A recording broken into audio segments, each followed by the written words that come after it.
नहीं समझना है तो बाहर जा सकते हो, वो गेट भी खुला है, ये भी खुला है, गेट भी नहीं लगा है, खोलने की जरूरत नहीं।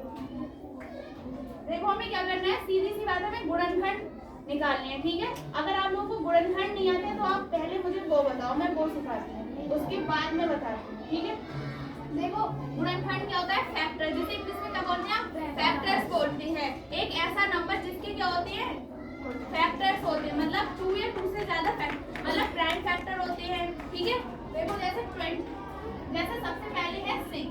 अब 6 के फैक्टर क्या होंगे, 6 के फैक्टर्स क्या होंगे, 6 किससे डिवाइड हो जाएगा, 2 से हो जाएगा, 2 3 जा 6, 2 3 6। अब 3 किससे कटेगा, 3 से, 3 एकम 3। अब बताओ 6 के फैक्टर्स क्या क्या आए, 2 3,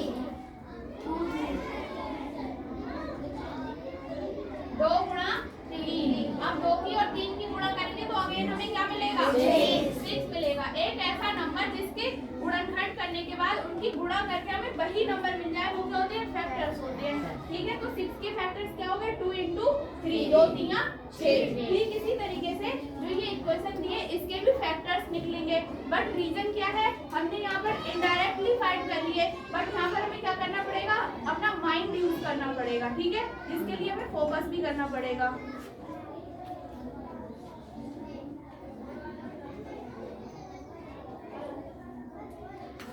सबसे पहले हमारी इक्वेशन में हमें कितनी एक्सप्रेशन दी है, 1 2 3, ठीक है। A term, B term, C term, ठीक है। ए टर्म क्या है, x² + 12x प्लस सी टर्म क्या है, 27। जो लास्ट टर्म होती है जिसके पास कोई भी वेरिएबल नहीं होता है, मतलब वेरिएबल्स कौन से होते हैं, A to Z। जब नंबर के साथ A से लेकर Z तक कोई भी यूज होता है वो सब क्या होते हैं, वेरिएबल्स होते हैं। जैसे यहाँ पर X की जगह A भी हो सकता था, B भी हो सकता था, C भी हो सकता था, Z तक कोई भी नंबर हो सकता था, जरूरी नहीं है यहाँ पर X ही आएगा हमेशा, ठीक है। यहाँ Y भी आ सकता है, यहाँ C भी आ सकता है, D कुछ भी आ सकता है, एनीथिंग A to Z, ठीक है। A to Z तक कुछ भी आ सकता है। यहाँ सबसे पहली बात क्या हो गई, ये नंबर्स होते हैं और ये क्या होते हैं, वेरिएबल्स होते हैं, ठीक है। इन्हें ABCD नहीं बोलेंगे, इन्हें क्या बोलेंगे मैथ्स में, वेरिएबल्स बोलेंगे, ठीक है। अब हम क्या करेंगे, जो हमारे पास सी टर्म है जिसके पास कोई भी वेरिएबल नहीं है, सिर्फ उसमें क्या है, नंबर्स है, डिजिट्स है, वो क्या है 27, ठीक है। उसके हम क्या करेंगे, सबसे पहला काम होता है हमारा जो सी टर्म है जिसके पास कोई भी वेरिएबल नहीं है उसके फैक्टर्स करना, उसके गुणनखंड करना।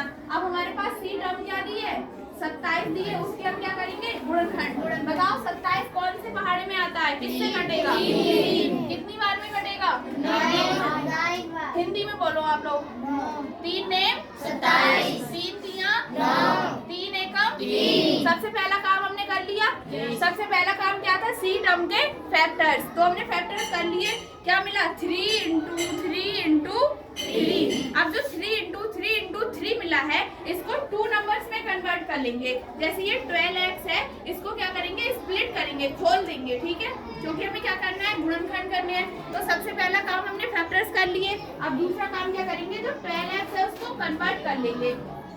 अब करो 3 3 जा 9 × 3, 9 को 3 में ऐड करेंगे, क्या मिलेगा, नहीं 20, 9 + 3 = क्या मिलेगा, 12, और 9 3 क्या मिलेगा, 27। देखो गुणा करने में हमें 27 मिल गया और जोड़ने पे क्या मिल गया, 12 मिल गया। तो बस हमें फैक्टर करके जो फैक्टर्स आएंगे उनको ऐसे नंबर में कन्वर्ट करना है कि ऐड करने पर बी वाली टर्म मिल जाए और गुणा करने पर, मतलब मल्टीप्लाई करने पर सी वाली टर्म मिल जाए। समझ में आया सबको?